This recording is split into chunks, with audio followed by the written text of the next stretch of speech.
السلام علیکم ورحمۃ اللہ وبرکاتہ۔ جہانگیر مغل آج اپنے پروگرام بک ریڈنگ کی کتاب مطالعہ سیرت صلی اللہ علیہ وسلم 21ویں صدی میں کی 6ٹھی قسط کے ساتھ حاضر ہوں۔ پیغمبرانہ تاریخ نے میراث کی حیثیت سے ہمیں 2 چیزیں عطا کی ہیں۔ نمبر 1، اخلاقی فضائل کا تہذیبی لاشعور جس کے مضمرات کی طرف اس آیت میں اشارہ ہے، الزاریات نمبر 21۔ نمبر 2، آخری پیغمبر کے کارنامے جو تاریخی طور پر تفصیل سے ہمارے پاس موجود ہیں، اور قرآن حکیم جو پیغمبرانہ تاریخ کے علمی کارناموں کی تاریخ ہے اور پہلے ادوار کی تمام کوششوں سے ہر طرح زیادہ جامع اور باکمال بھی ہیں۔ قرآن کے مطابق اخلاقی فضائل کے تہذیبی لاشعور کے مضمرات یہ ہیں: الف، فجور و تقوی کا امتیاز، بے، باطنی کیفیت کا ادراک، جیم، ربوبیت کا اقرار، دال، امانت کی ذمہ داری کا احساس۔ لیکن یہ سب کچھ ایک استعداد سے زیادہ نہیں جب تک استعداد کو نشو و نما کا موقع نہ ملے، اسے معیاری سانچوں میں نہ ڈالا جائے، یہ خوابیدہ احساسات بیدار و متحرک نہ ہو جائیں، اس احساس کی عملی دنیا میں کوئی قیمت نہیں۔ یہی استعداد ہے جسے بیدار کرنے اور قوت سے فعل کی طرف لانے کے لیے انبیاء کی بعثت ہوتی ہے۔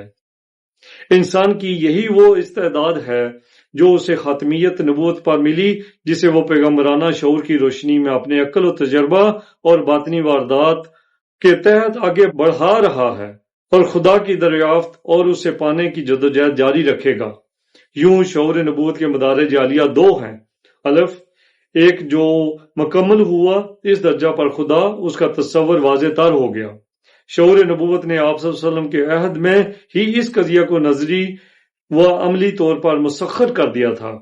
انسانیت اپنی منزل کا پہلا درجہ مکمل کرنے پر آ گئی۔ بے، شعور نبوت کا دوسرا مرحلہ آپ صلی اللہ علیہ وسلم کی نبوت اور خاتمیت سے شروع ہوا، نبوت کا خاتمہ ہوا۔ اس کی جگہ انسان کو نیا شعور اور نئی استعداد بخش دی گئی۔ یہ نیا شعور اور یہ نئی استعداد نبوت کے بغیر مگر شعور نبوت کی رہنمائی میں انسان کو اپنی منزل مراد تک پہنچائے گی، اور وہ منزل خدا کی دریافت و یافت ہے۔ شعور نبوت کا پہلا مرحلہ کن میدانوں میں جدوجہد کر کے کامیاب ہوا، اور شعور نبوت دوسرے مرحلہ جو جاری ہے میں کن چیلنجز سے دوچار ہے، اور کون سے میدان ہیں اور کیسے کامیاب ہوگا۔ ڈاکٹر رفیع الدین نے اس پر فکری استعداد کے حوالے سے مگر انسانی تاریخ کی روشنی میں بحث کی ہے۔ ان کی فکر کا خلاصہ کچھ یوں ہے: کاملیت جو ایک بار حاصل کر لی جاتی ہے، اسے ختم یا نظر انداز کرنے کے بجائے اسے باقی رکھ کر ارتقاء کا نتیجہ قرار دیا جاتا ہے۔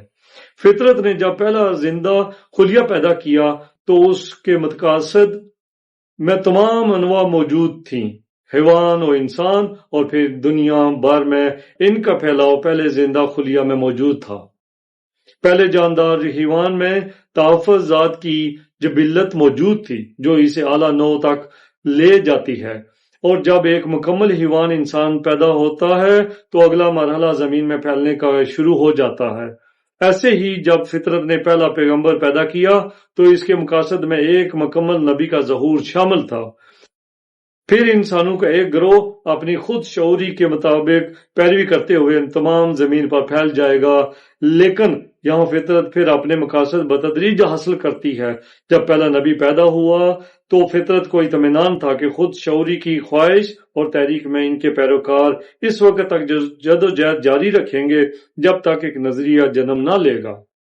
اس طرح کی جدوجہد میں جب رکاوٹ پیدا ہوئی تو حیات نے فوری تحریک کے ذریعے نیا نبی پیدا کر دیا، اور جب فطرت نے ایک مکمل اور آخری نبوت کو تخلیق کر دیا تو گویا فطرت کا وہ مقصد بھی حاصل ہو گیا جو پہلے پیغمبر میں اس نے رکھا تھا، تو نئے نبی کی آمد بند ہو گئی۔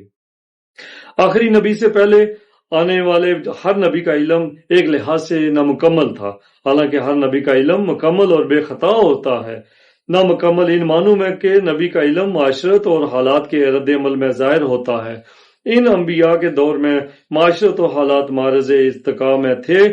اس کا یہ مطلب بھی نہیں کہ ان کا کام رائگاں گیا، بلکہ ہر نبی کی تعلیم اگلے مرحلے پر اس میں اضافہ کے ساتھ عمل پذیر ہوئی، اور یوں یہ آخری نبی میں آ کر تکمیل پذیر ہوئی۔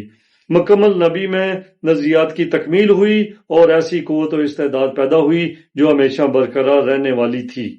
اعلیٰ شعوری صلاحیت جو نبی کو تو حاصل ہوتی ہے مگر اس کے پیروکاروں میں بھی پیدا ہوئی، لیکن فرق بہت بڑا ہے۔ نبی کی اعلیٰ شعوری صلاحیتوں میں تمام خارجی عناصر پائے جاتے ہیں، جبکہ پیروکاروں کو نبی پر تکیہ کرنا پڑتا ہے۔ انسان کی خود شعوری آخری نبی کے آنے کے بعد مکمل نہیں ہوئی، کیونکہ آخری نبی کی پیروی کے بغیر اعلیٰ خود شعوری کا پیدا ہونا ناممکن تھا۔ خود شعوری کا یہ ارتقاء آخری نبی کی پیروی میں جاری ہے۔ انسانیت کی تقسیم کو فطرت زیادہ دیر قائم نہیں رکھے گی اور انسانیت کو ایک واحد صورت اختیار کرنی پڑے گی۔ آخری نبی کی نفسیاتی لحاظ سے تقلید اور اطاعت انسانیت کو نسب العین سے ہم آہنگ رکھے گی۔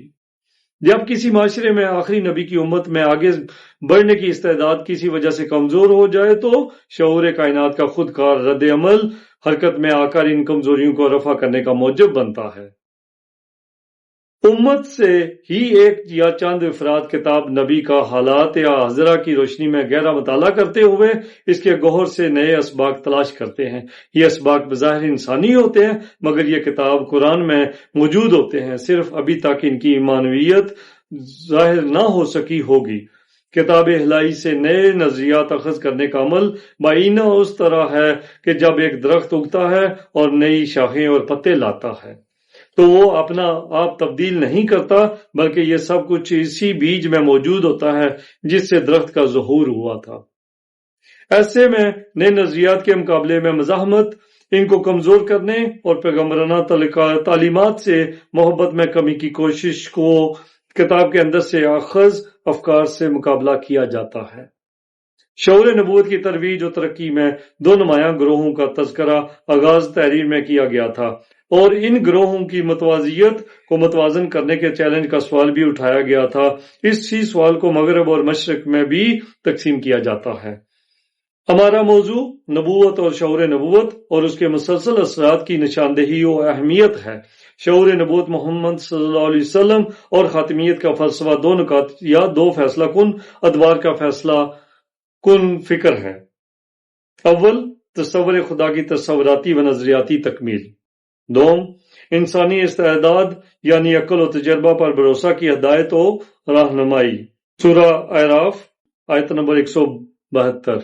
ترجمہ: اے نبی، لوگوں کو یاد دلاؤ وہ وقت جب تمہارے رب نے نبی آدم کی پشتوں سے ان کی نسل کو نکالا تھا اور انہیں خود ان کے اوپر گواہ بناتے ہوئے پوچھا تھا، کیا میں تمہارا رب نہیں ہوں؟ انہوں نے کہا، ضرور آپ ہی ہمارے رب ہیں، ہم اس پر گواہی دیتے ہیں۔ خدا کی تصور کشی پہلے انبیاء بھی کرتے رہے، لیکن انسانی شعور اور استعداد کے مطابق ہی ایک تصور ابھرتا رہا ہے۔ قرآن حکیم میں یوں تو متعدد آیات ہیں جو خدا تعالیٰ کے تصور کا نقشہ کہتی ہیں۔ آیت بالا میں یہ باور کرایا گیا ہے کہ خدا، اس کی حقیقت، اس کا تصور اور اس کی حیت دراصل مٹی سے جنم لینے والے اس حیات کے خمیر اور جبلت میں رکھ دی گئی تھی، اور اس کا اقرار بھی لے لیا گیا تھا، لیکن انسان کو اقرار کرتے ایک مدت لگی۔ اس کی حقیقت، اس کا تصور اور اس کی حالت، وہ کیفیت جاننے، ماننے اور سمجھنے میں ایک مدت لگی۔ ارتقاء کی کئی منزلیں عبور کرنی پڑی۔ ارتقاء کی ایک فیصلہ کن منزل نبوت آخر کا ظہور تھا، جہاں خدا کی حقیقت و حیت کو تصوراتی و نظریاتی سطح پر حتمی طے کر لیا گیا۔ انسان خدا کی حقیقت کو ان معنوں میں جان گیا کہ وہ ایک ہے، اس کا کوئی حصہ دار اور رشتہ دار نہیں ہے، وہ اپنی نوعیت میں بے مثال ہے۔ یوں انسان جو خدا کے ساتھ حصہ داری میں مختلف عوامل و کرداروں کو شریک سمجھتا تھا، وہ تصور واضح ہو گیا کہ خدا کا کوئی شریک اور حصہ دار نہیں ہے۔ ختم نبوت صلی اللہ علیہ وسلم کا یہ پہلا مقصد تھا جو آپ صلی اللہ علیہ وسلم نے اپنی حیات میں مکمل کیا۔ قرآن میں متعدد آیات ہیں جن میں شرک، شریک اور حصہ داری کی تفصیل بیان کی۔ اس میں سابقہ قوم کا تذکرہ بھی ہے۔ ان آیات کی تفسیر میں ہمارے بعض مفسرین اور کم علم علماء نے شرک، شریک اور حصہ داری کے تصور کو زندہ رکھا ہوا ہے۔ اس حد تک کوئی غیر مناسب بات نہیں، چونکہ اسے تصور خدا کی تکمیلی نوعیت پر روشنی پڑتی رہتی ہے۔ البتہ اسے ظہور نبوت صلی اللہ علیہ وسلم کے بعد شرک و شریک و حصہ داری کے تصور کو اپنے مذہب کے پیروکاروں یا دوسرے مذاہب پر اسے ہر حال میں چسپاں کرنے کی ضرورت اس لیے نہیں کہ آپ صلی اللہ علیہ وسلم کے ظہور کے بعد میدان خدا کی تلاش و تصدیق ہے۔ خدا کے تصور پر ظہور نبوت صلی اللہ علیہ وسلم کے بعد ابہام دور ہو چکا ہے۔ یہ جو بعض مذاہب یا ہمارے مذہب کے افراد کا والہانہ انداز بعض اشیاء یا انسانوں سے دیکھتے ہیں تو گمان گزرتا ہے کہ شاید یہ خدا کے تصور و قدرت یا طاقت میں شریک ہونا ہے۔ یہ یاد رکھنا از بس ضروری ہے کہ خدا نور ہے، حسن ہے۔ یہ جو ہم بعض مذاہب یا اپنے مذہب کے پیروکاروں میں اس طرح کی بظاہر غیر مناسب حرکات دیکھتے ہیں، یہ دراصل حسن و نور کی کرشمہ سازی ہے۔ انسان کے اندر خدا کا حسن و نور ودیعت شدہ ہے۔ اس سے جب کبھی یا کہیں بھی حسن و نور کی جھلک یا تجلی نظر آتی ہے تو وہ سوچے سمجھے بغیر لپکتا ہے۔ یہ لپکنا والہانہ اور عاشقانہ ہوتا ہے۔ اس میں انسان بعض اوقات روایتی نظم و ضبط کا خیال نہیں رکھتا۔ حسن و نور کی کشش دراصل نظم و ضبط کا ہوش ہی نہیں چھوڑتی۔ ان حرکات کو اسی تناظر میں دیکھا جانا چاہیے تاکہ ایک یکسوئی پیدا ہو کہ اب تلاش خدا کا مرحلہ ہے۔ دوم، انسانی استعداد یعنی عقل و تجربہ پر بھروسہ کی ہدایت و رہنمائی۔ تکمیل نبوت و خاتمیت دراصل شعور نبوت و شعور انسانی کا فیصلہ کن دوسرا مرحلہ ہے، جہاں نمبر 1 انسانی استعداد کو تسلیم کر لیا گیا اور یہ کہ عقل و تجربہ اور غور و فکر انسانی استعداد ہے۔ نمبر 2 خدا کا تصور نظریاتی طور پر تکمیل پذیر ہوا، ورنہ تکمیل نبوت کا دعویٰ ہوتا اور نہ ختم نبوت کا۔ نمبر 3 نبوت انسان سے واپس لے گی اور اب انسان کی استعداد کو فریضہ نبوت اور کار نبوت کے لیے کافی جان لیا گیا۔ نمبر 4 تلاش خدا، پہچان خدا اور دیدار خدا کا نصب العین اور لایا عمل دے دیا گیا، یہاں شعور نبوت کا میدان تھا۔ نمبر 5 شعور نبوت کے مدارج عالیہ میں یہ فیصلہ کن درجہ تھا جو ظہور ختم نبوت نے متعین کیا۔ نمبر 6 انسانی استعداد کا پیغمبرانہ نتیجہ یا انسانی سعی کا درجہ اول یا مرحلہ دور خلیفہ اول سے 12ویں صدی عیسوی تک ہے۔ اسے عقل و غور و فکر کا دور کیا جا سکتا ہے۔ نمبر 7 دوسرا درجہ یا مرحلہ کہیں 16ویں صدی سے شروع ہو کر 21ویں صدی میں داخل ہو گیا۔ یہ انسانی تجربات کی بنیاد پر ایجادات اور نتائج یا سائنس کا دور ہے۔ انسان کے دور استعداد کا آغاز وہی سے ہی ہوتا ہے اور جمع و تدوین سے گزر کر قرآن حکیم اور خاتم نبوت صلی اللہ علیہ وسلم بنیاد بنتے ہیں۔ یہی شعور نبوت انسانی استعداد کو کشاں 21ویں صدی تک لے آیا ہے۔ انسانی استعداد میں نبوت و وحی کا جہاں فیضان ہے، وہیں عقل، تجربہ، وجدان اور الہام اس کی استعداد کا حصہ ہیں۔ اصل تحریر یہ ہے کہ شعور نبوت محمد صلی اللہ علیہ وسلم اور علم جدید کا شعور متوازی و متضاد نہیں ہے بلکہ ایک دوسرے کے معاون ہیں۔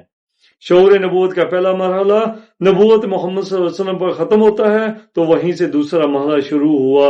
دوسرے مرحلہ پر نبوت انسان سے واپس لے کر اس کی شعوری استعداد کو نعم البدل قرار دے دیا۔ البتہ قرآن حکیم و حدیث اور ختم النبیین صلی اللہ علیہ وسلم کو اساس و بنیاد کے طور پر انسان کو مد نظر رکھنے کی ہدایت دی گئی ہے تاکہ وہ اطمینان سے اس مرحلہ پر اپنا سفر جاری رکھے۔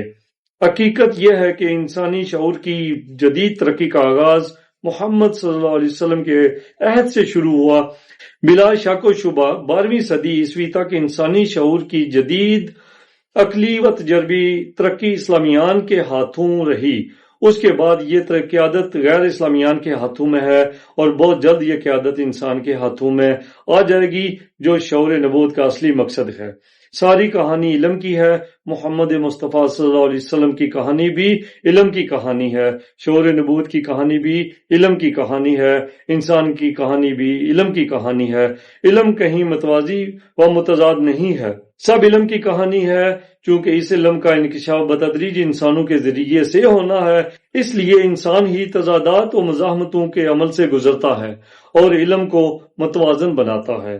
انسانی استعداد عارضی غلطی کر کے مستقل مقصد کو پانے کی صلاحیت سے بیراور ہے۔ جب خدا نے، انبیاء نے، ختم النبی صلی اللہ علیہ وسلم نے انسانی استعداد پر بھروسہ کر لیا ہے تو انسان کو بھی اپنے آپ پر بھروسہ کرنا ہوگا انشاءاللہ۔ آج کے لیے اتنا ہی کافی۔ اگلی قسط کے ساتھ دوبارہ حاضر ہوں گے۔ جس نے ابھی تک میرا چینل سبسکرائب نہیں کیا وہ ابھی کر لیں اور بیل آئیکن بھی دبا دیں تاکہ آپ کو بلا تاخیر میرے اگلی ویڈیوز ملتی رہیں۔ مع السلام۔